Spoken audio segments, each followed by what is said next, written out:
Hey everyone, welcome to ScrapbookPal's YouTube channel. It's Gina here with you today to share some cards featuring my favorite things, Sitting Pretty stamp set and the Fawn brick stencil. For this type of stamp set, I usually always create a scene card, but I wanted to focus on 3 different card ideas. And sorry in advance that this video jumps around a lot. It's actually a look into my creative process when I create 3 different cards at the same time, something I rarely do. So for my first card, I decided that I wanted this sentiment to go across the card and have the little girl sitting in the middle. To do that, because this stamp is together, I went ahead and masked the bottom portion and stamped just the top portion. Then I'll remove that mask and move it over to the right hand side and place the mask on the top area to mask off the top portion of the sentiment.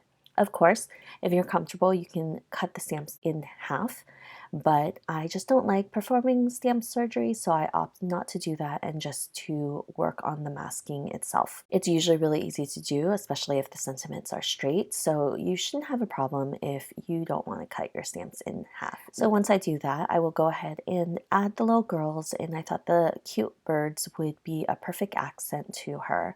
I will be masking off all these images and then ink blending using the Fawn brick stencil right behind her. Next is my second card. This will only feature the door and the little planters. I also will be adding a window, which I will hand draw in myself. I thought it would be a cute look just to have it on the outside of the house. And the sentiment that goes with it is, even if you're not in my neighborhood, you're in my heart. And I thought that was perfect for this particular card. So I drew a line just so I could line up the planters straight. And I just did that in pencil, which I'll erase later. Once I have the 2 planters stamped, I will go ahead and use a ruler just to create a window. Nothing fancy. I just used square image, and then I created a T shape in the middle for the window panes. Definitely nothing super fancy. You don't have to have exact measurements or anything. For my third card, I decided I wanted to kind of play with the girl on the actual porch steps, and to do so, I needed to stamp the girl first. I had originally stamped the door, I forgot to stamp the girl, but because she's in front of the door, you have to stamp her first, mask her off, and then stamp the door. So that's what I'm doing. Although I have the stamped door already, it will be useful for a template and I can use it for a different card, but not today. So once I place the girl, I'll put in my little template for the door, line it up so I can pick it up in my MISTI and stamp it exactly where I want it to go. I went ahead and stamped the door with the girl in front. Remember to add the masking so she doesn't get stamped on, and then once you're done, you can remove the masking. For this third card, I decided that I wanted an accent of the plants, so I took a strip of green paper and I am just stamping the plants lined up with Distress Oxide ink in Mowed Lawn. I thought it would be a cute accent and you wouldn't have to fill up the space on the left-hand side. This was a perfect addition to the card. I will be putting these 3 cards together, and you can see that I have my design ideas laid out and I have planned out for where the sentiments will be as well. Then I will get to work on the stenciling. I will be using the Fawn brick stencil throughout all 3 cards and using some masking to do so. For this first card, I only masked off an inch or so, and I realized that I wanted the bottom to be clean white, but I went ahead and was ink blending, didn't really think about it, and I actually went off the mask. So we'll have an extra step of fixing that. As you can see, I went in with the first layer of that barn door color, and then I went in with my stencil. I didn't want it to be too stark white. Because I had that ink at the bottom, I just decided to trim it off. I created that sentiment to become a strip. I used my Fiskars paper trimmer and I went ahead and cut those 2 lines just because I knew it would be straight by using my paper trimmer. And then I fussy cut around her feet. And so this way I can just pop it up on a piece of black cardstock and no one would ever know that I messed up on that blending. You definitely could pop it up on white cardstock if you wanted to. I just thought the black would help it pop a little bit more. And I also wanted to include all the colors that I'm using in the different cards within different portions of each card as well. There will be black on all the other cards, and I just kind of wanted to include black in that first design with the little girl. For my second card, I will be doing the same thing and adding that Lawn Fawn brick stencil to it. I will go in with my first layer of color, which is Barn Door. I use the same color throughout all three cards because I want it to be cohesive.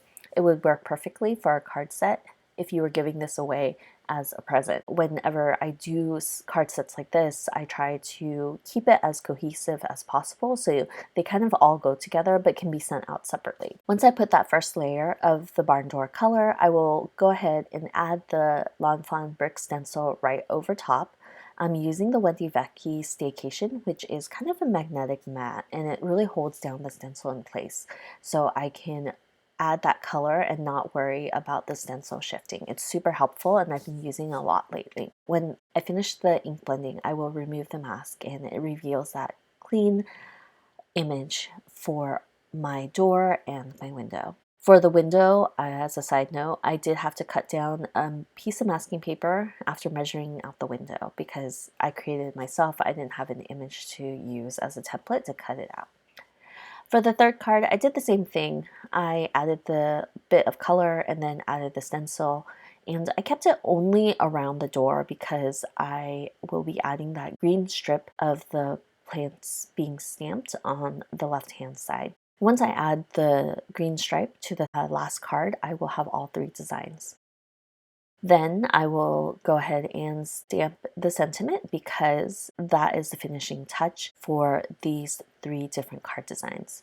I will also be going into the coloring, so this makes the video a little bit longer. If you want to skip the coloring, that was the end of the video.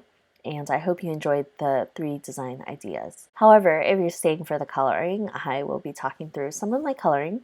I am using Copic markers to do the coloring for all three cards. I won't be showing every single image that I colored because some of the images are repeated throughout this card set. I will be walking you through just the coloring for one of the images, one of each of the images. For the stairs, I decided to go with a warm gray just because it looks more like cement on a nice day, and I thought it went well with the barn door color. So I am going in with my markers like usual. I usually use 3 at a time. I go in with my darkest color to create the shadows, and the shadows here are basically right underneath the lip of the steps, and then I will go in with my midtone, blend it out, and then color up the rest of the area with the lightest color. This door is actually a bit difficult to color. I recently had refilled my Copic markers, so they are a bit juicy and they have a lot of ink, and that is also why I have both caps off. When you do a refill of Copic inks, even though I use a scale, sometimes I do overfill them, and because of that, there's a lot of pressure within the Copic markers, and sometimes if you don't remove both of the caps, it will create a blob on your photos or on your images as you color. So to avoid that, I remove both ends of the cap to relieve that pressure, and usually there's no blobbing that occurs, although my markers are a bit juicy still. And these lines for the door are super small and thin. You definitely don't need more than one color, especially for the inside, but I did use 3 different grays around the frame of the door. So I didn't show the coloring for the window itself, but I used 2 different colors, just the C5 and C7, because it definitely didn't need any dimension, and the lines were so thin that I really struggled staying within the lines just for the door frame itself anyway. For the planter, I decided to use the grays, which are the C9, C7, and C5. I really wanted to incorporate the black throughout the 3 different cards, and that's how I did it, just including it from the door frame, the planters, and then the black that the first card is popped up on. For the coloring of the girl, I colored it the same way. Whenever I do mass production of cards or coloring of images at the same time, I will color them alongside each other. So I don't have to keep opening and closing my markers. I don't have to keep looking for different markers. I try just to keep everything cohesive unless the intent is to change up the girl. So I color the girl, the door the same way on the two cards, and it just really speeds up the process. Definitely this image is a little bit smaller, and you can definitely use two colors. I am a little bit extra because I like that dimension, so I am comfortable using three colors for each of the areas. For the door, it is a larger area, and I wanted it to be gold. I kind of struggled with the color selection because I wanted the color of the door to go with the green and then also go with the planters that I have in my second card, which is the one on the left hand side. So I thought that yellow, a golden yellow, would be a neutral that would work well with both the colors. So I can pick a flower color that won't clash with it as well. I did think about doing a red door, but I'm always a little wary about doing red and green because it will look like Christmas, and I just don't feel like we're there yet. I think we're still in summer, and I kind of wanted to just keep it very bright. So for the gold colors, I use E9, YR24, Y08, and Y02. And I do this because it creates a nice color combination, but also because the area is a little bit bigger, I really just want to blend it out and not have too much of the darker colors. The E99 and the YR24 are the darker colors, and you really just want to use that as shadows in very limited spacing. So you'll see that I used the dark colors more so on the bottom of the door and kept it light everywhere else.